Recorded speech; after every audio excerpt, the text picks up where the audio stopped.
Well, hello, boys and girls. It's when I feel like it o'clock again, and I got myself a bit of a quandary. My nap work ratio is just all awry. It's gone just crazy wacky, and my life coach can't seem to help me.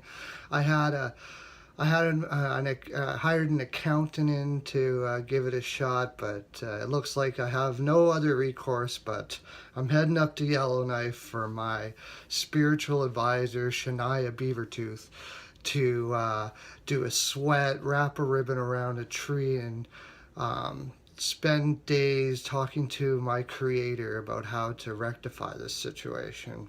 Um, so I'm going to be on sabbatical for a little bit of time, and not only that, my Rumma clocks are getting down to just ridiculous levels, dangerous levels, basically almost non-existent, and we just can't have this. So if you pray for me. If you do that sort of thing, just send me good thoughts, and all of those things people do when situations arise such as this.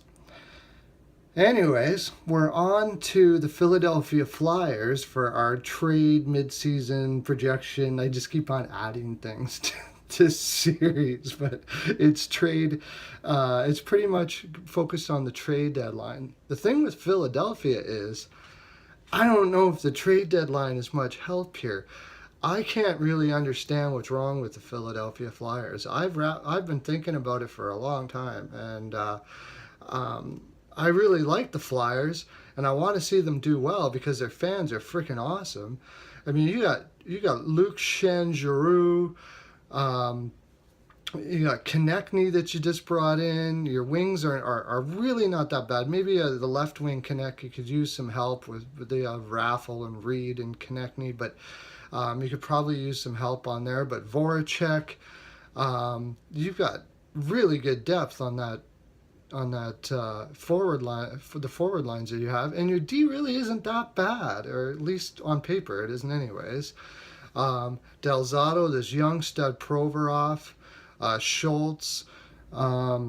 It's I'm starting. Gosh, Despear. I mean, what seems to be odd is that so many of your players under are underperforming too often.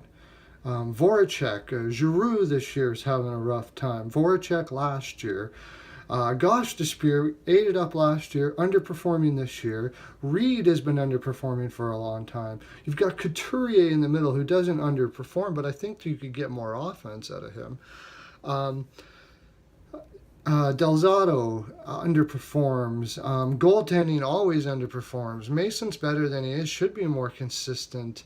Um, you've changed coaches several times. Hextall, I don't think, is a bad coach. It's and I don't think the previous coaches, they had Hitchcock there, and he lasted like 7 months, and or not 7 months, but it wasn't. I think it was 1 year, and they booted him out. I'm starting to think that this is a organizational philosophy problem. Much like what the Edmonton Oilers had, where you had this old school mentality that was, I mean, old school in the sense of something that's always been there that needs to change.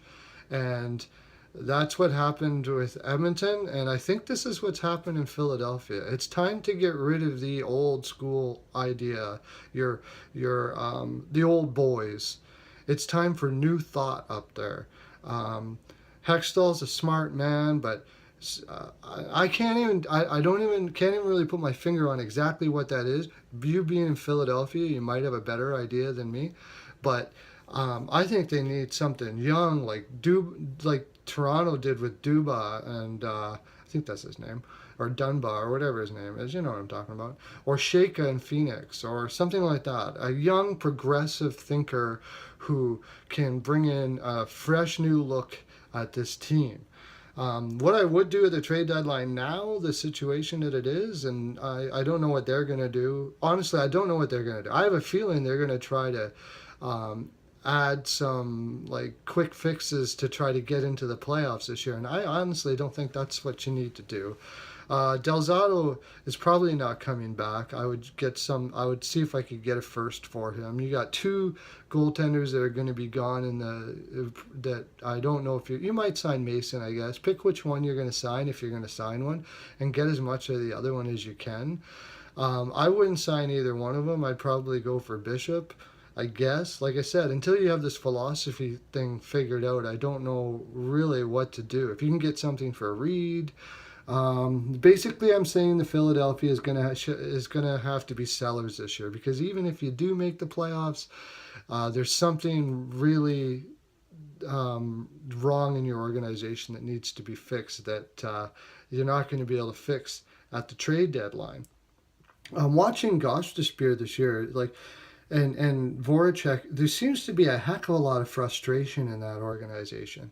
I've even heard whispers of from players that have left that there's a negativity that's ingrained in that organization, and I don't know why that would be or where it comes from or what have you. But whatever it is, they need to change it, and they need to change it soon, because Philadelphia has a long-standing tradition of being a tough, difficult to play, competitive organization, and I would like to see it back again. I mean, I don't know if there's too many other. I don't think there's any other team in the league that's maybe Boston that has sold a character for an organization like Philadelphia has, and we don't want to see that fall away. I don't want to see that fall away for sure. If you're enjoying this video or have watched other videos, you can see more at my NHL Pearls of Wisdom on YouTube. Please go there. Or you can go to Twitter, where it's Steve's NHL POW, and I'm happy to chat with you anytime. That's my full 42%. I don't have any more, and I got to get on a bus to Yellowknife, which is going to be good times, I hope, because I need to get this nap ratio figured, man.